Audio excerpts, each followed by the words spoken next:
وضعیت خط میخی آذربایجان شرقی، شهرستان سراب.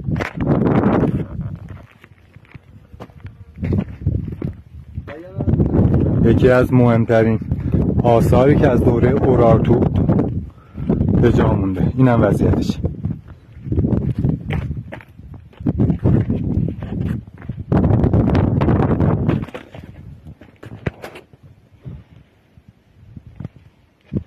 این خط میخی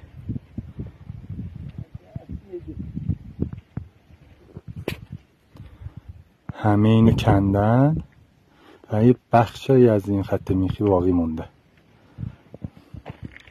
نمیدونم مسئولین دارن چیکار میکنن، سرشون شلوغه.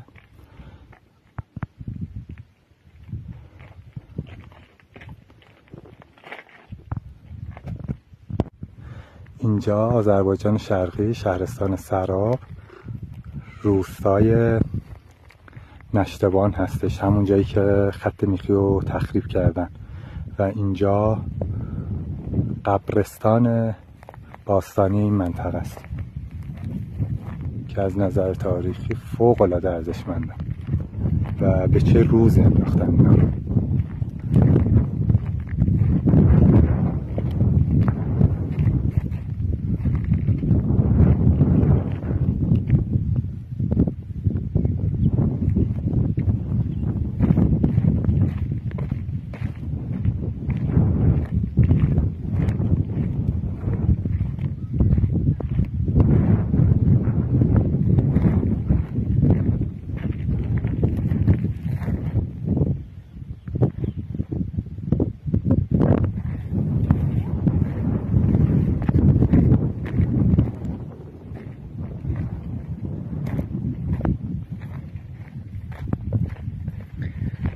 کلن کاوش قاچاق توی